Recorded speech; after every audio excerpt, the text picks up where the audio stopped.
Alliance के बाद सबसे पहले बात होगी आज हो रहे उपचुनाव की।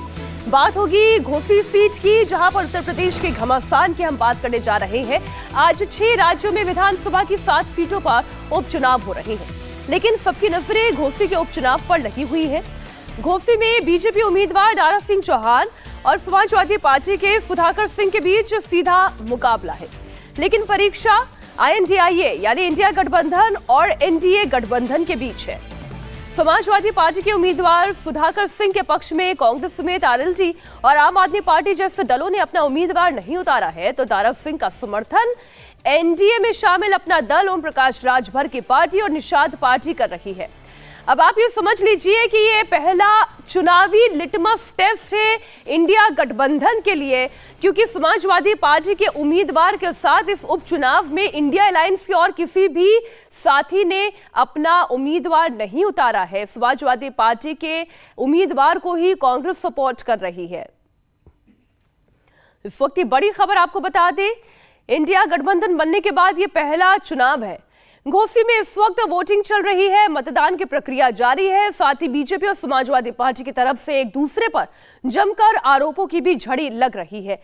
समाजवादी पार्टी के उम्मीदवार सुधाकर सिंह ने आरोप लगाया कि पुलिस मतदाताओं का आधार कार्ड चेक कर रही है।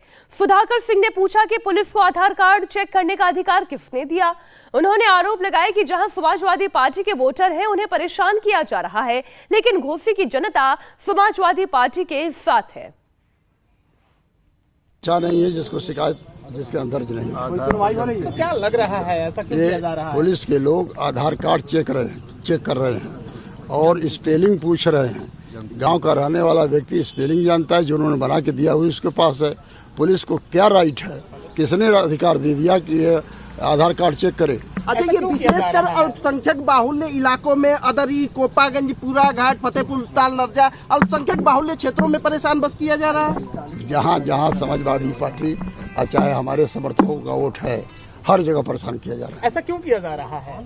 इसलिए कि अब उनके पास वोट है नहीं, केवल एक प्रशासन का ही चारा बचा है मतदान पर प्रभावित करने के लिए और मतदान कम करने के लिए। क्या निष्पक्ष चुनाव नहीं हो रहा है? वोट अच्छे से कराया जा सकता है। शासन प्रशासन वोट थोड़े मांगता है, ये लोग तो बाकायदे वोट मांगे हैं। अच्छा, क्या बाहरी नेता, भारतीय जनता पार्टी से जुड़े हुए बाहरी नेता अभी भी जिलों में हैं और उनके ऊपर कोई कार्रवाई नहीं हो रही है? जिलों में, जिले के बाहर के बॉर्डरों पर बैठे हुए हैं। बॉर्डरों पे किन किन दलों का समर्थन आपको मिला है सर?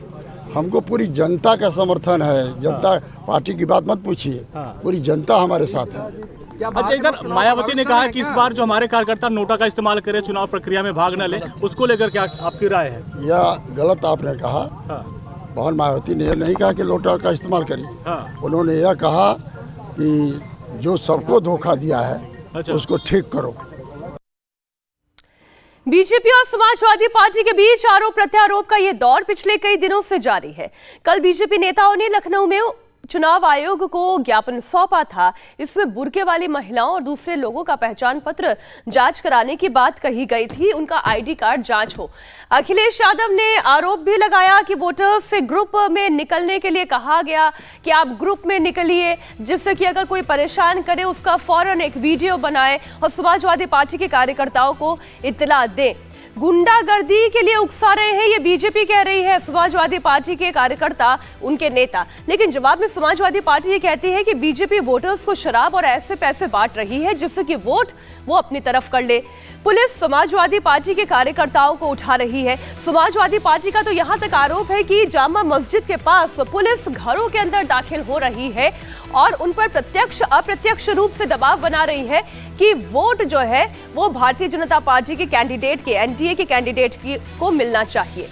तो ये तो आरोप प्रत्यारोप का सिलसिला है। आइए आपको बताते हैं कि यहाँ का जातिगत समीकरण यानी कि घोसी विधानसभा सीट का जातिगत समीकरण क्या है, वो भी आप देखें। कुल मतदाता की संख्या 4,30,452 है। इसमें अगर मुस्लिम वोटर्स की बात करें तो 60,000 मुस्लिम वोटर्स आते हैं और दलित वोटर्स की संख्या सबसे ज्यादा है।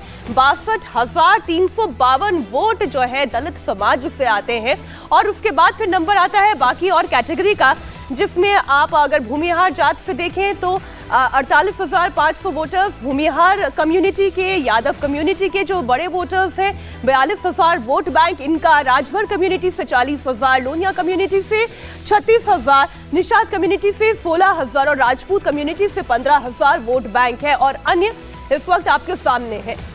समाजवादी पार्टी ये मानकर चल रही है कि जो इसमें मुस्लिम वोटर्स, यादव वोटर्स है, अगर उन्हें एक मुश्त वोट दे देती है तो उन्हें सीधा सीधा फायदा हो जाएगा।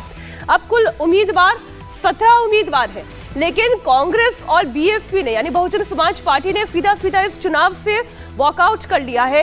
कांग्रेस का मत हम समझ सकते हैं, इंडिया अलायंस के साथ ही यानी समाजवादी पार्टी का एक कैंडिडेट ऑलरेडी चुनावी मैदान में है, लेकिन बीएसपी ने वॉकओवर क्यों दे दिया है, हम इस पर अपनी सहयोगी से बात करेंगे। और इस वक्त फेस टू फेस फाइट, भले ही 17 उम्मीदवार मैदान में हो, लेकिन एनडीए गठबंधन और साथ ही Samajwadi Party, BJP versus Samajwadi Party के बीच की ये लड़ाई। हमारे सहयोगी रुचि कुमार घोसी विधानसभा सीट से लाइव जुड़ी हुई हैं।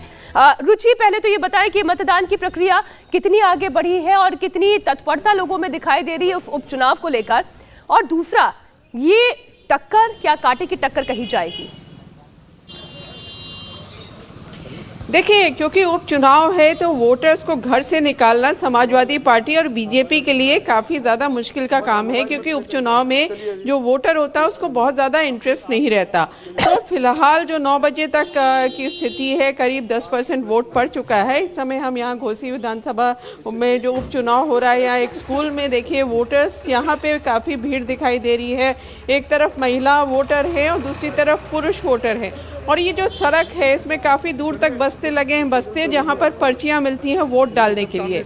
अब जहाँ तक यहाँ पर मुकाबले की बात है तो समाजवादी पार्टी और बीजेपी में कांटे की टक्कर बताई जा रही है। और दारा सिंह चौहान जो अभी 2022 में विधानसभा चुनाव जीत चुके हैं समाजवादी पार्टी के टिकट से, अब वो बीजेपी में आ गए हैं, बीजेपी के टिकट से यहाँ पर उम्मीदवार हैं। लेकिन काफ़ी दिलचस्प मुकाबला हो रहा है, क्योंकि जातीय समीकरण मीनाक्षी घोसी में ऐसे हैं जिससे दोनों जो उम्मीदवार हैं वो दावे कर रहे हैं कि जीत बिल्कुल हम ये एक जो डिटेल है वो दर्शकों के सामने रख रहे थे कि जातिगत समीकरण जो हमारी सहयोगी रुचि कुमार बता रही है कि समाजवादी पार्टी के अगर कोर वोट बैंक की बात करें तो वो अल्पसंख्यक vote bank, Yadav vote bank और साथ ही जो पिछड़ा समाज का वोट बैंक है, जिसे हम यूजुअली कहते हैं कि ये तो बीएसपी का वोट बैंक है, वो इस प्रयास में है कि चूंकि बीएसपी इस चुनाव से बाहर है तो ये सारा वोट बैंक समाजवादी पार्टी के पास आए। लेकिन उन्होंने कैंडिडेट सवर्ण समाज से खड़ा किया है, सुधाकर सिंह की हम बात कर रहे हैं। वहीं इसके ठीक उलट बीजेपी के कैंडिडेट की बात करें, रुचि हमारे साथ जुड़ी हुई है, तो दारा सिंह तो अपनी खुद की एक यहाँ पर धाक रखते हैं। इसमें उनका वोट बैंक अगर हम जोड़ लें, सवर्ण वोट बैंक जोड़ लें, तो क्या बाकी अन्य समाज से भी उन्हें वोट मिल पाएगा? कैसी संभावना दिखाई देती है?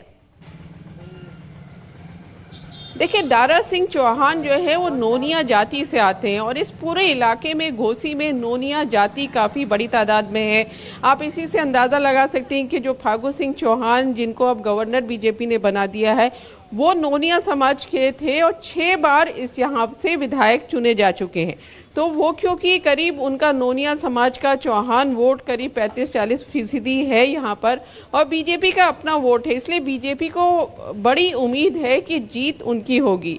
लेकिन अगर आप जातीय समीकरण पूरा देखेंगी, और मीनाक्षी उत्तर प्रदेश में अगर आप चुनाव की बात करेंगी तो बिना जाति के यहाँ कुछ होता नहीं है। तो दलित यहाँ पर क्योंकि ज़्यादा है और मायावती ने अपना कैंडिडेट यहाँ पर नहीं खड़ा किया है, मायावती का कहना है कि वो बाई इलेक्शंस नहीं लड़ती हैं, तो अब वो जो दलित वोट है वो किधर जाएगा, उस पर काफी कुछ यहाँ के जो नतीजे हैं वो निर्भर करेंगे। जी रुचि, आप नजर बनाए रखिएगा, आगे भी हम आपसे अपडेट के लिए दोबारा संपर्क करेंगे। इंडिया टीवी हर वक्त हर जगह डाउनलोड करने के लिए सर्च करें India TV news Google play store या ऐप स्टोर पर।